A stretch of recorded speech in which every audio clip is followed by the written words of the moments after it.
Good morning, Reed here, back at Orchestra Farm, and we have hit the front. I'm not sure how well it's coming through the camera here, but I can definitely see it. Anyway, and while we're getting a review up here, you can see that I've added, if you've been watching in the videos, a bunch more layers of our black weed barrier cloth. It allows the water to get through, which is great, so that I can actually, when spring comes, I'll just burn some holes in it. I'll probably tack it down in a slightly different way to get some of those bags of sheep wool off of it, which is what's holding it down now, primarily. And do some planting this next year.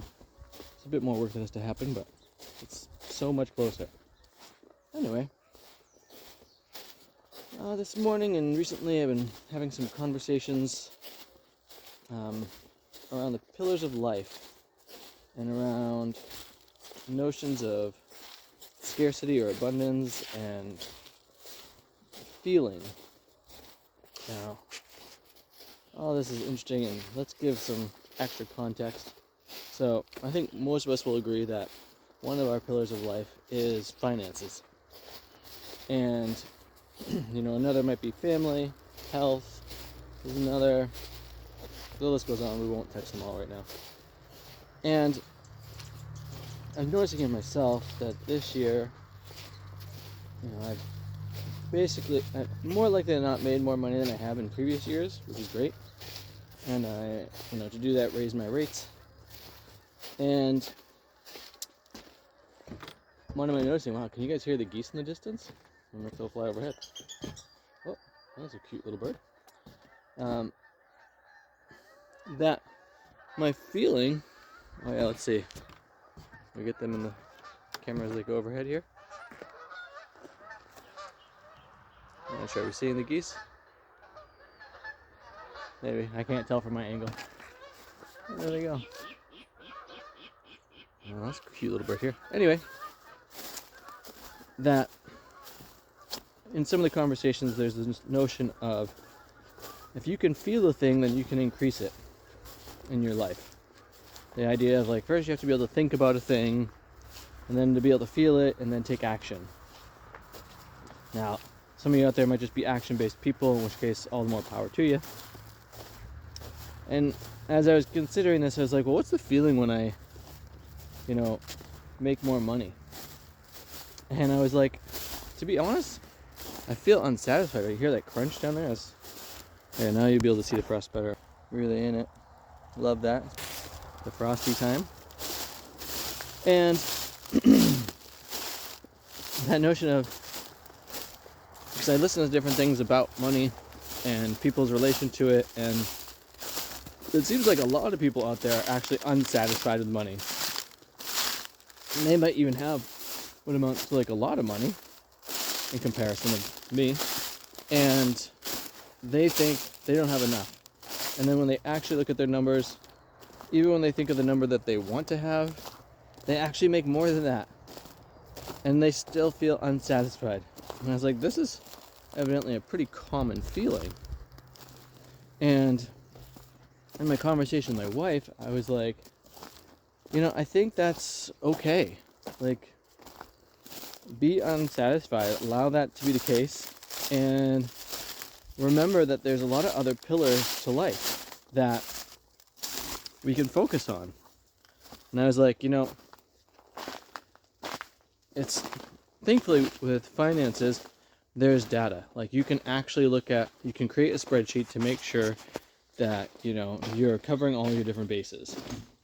And that once your bases are covered, it's kind of let that system run and don't worry about it. Don't let it consume you. And focus on the other ones. Your health, your family, the activities that you enjoy doing. I mean, there's so many parts of life, like planting your garden. And the thing of, with each of those different pillars, there's a feeling or a set of feelings associated with them. And one of the things my wife and I read this year is called Existential Kink. and a very interesting book. And part of it just being that everything you have in your life, you brought that into it. And some of that might be unconscious, because your unconscious basically gets whatever it wants.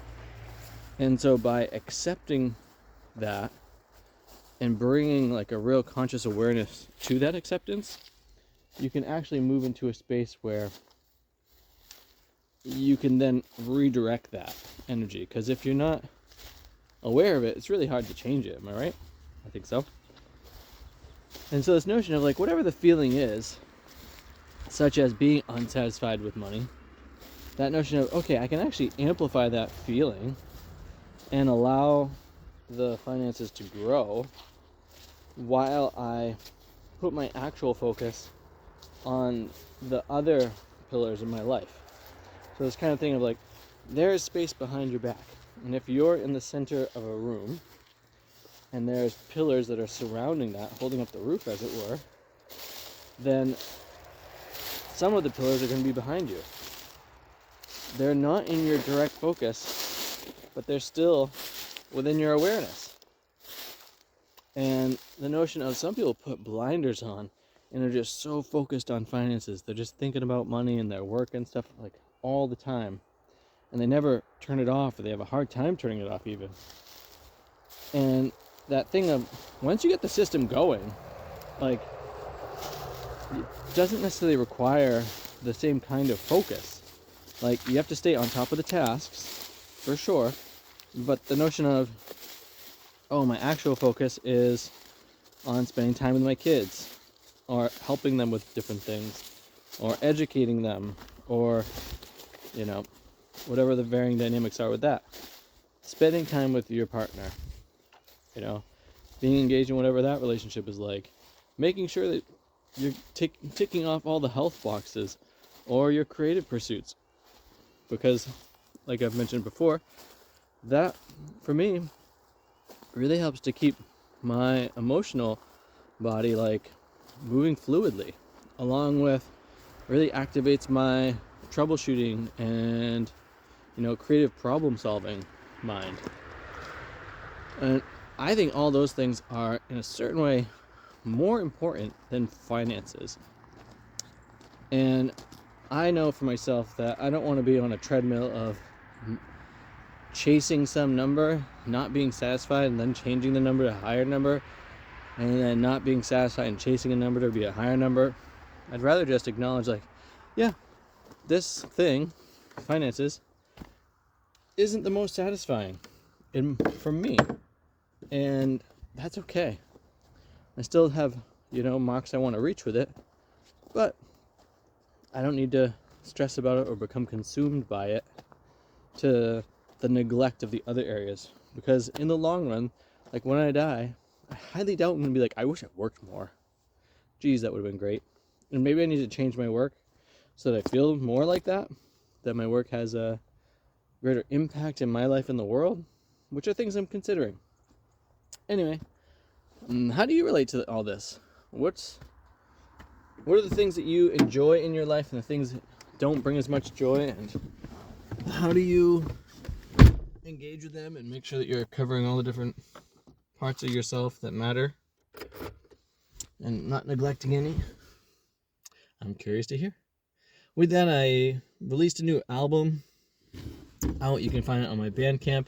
It's in the description of this video there. I'd love it if you check that out and leave a comment, or, oh my gosh, buy the album. That would be so cool. I also have a book over there. I'm working on a new book now as well. So you'll see that at some point in the future. And with that, I hope that you have too much fun.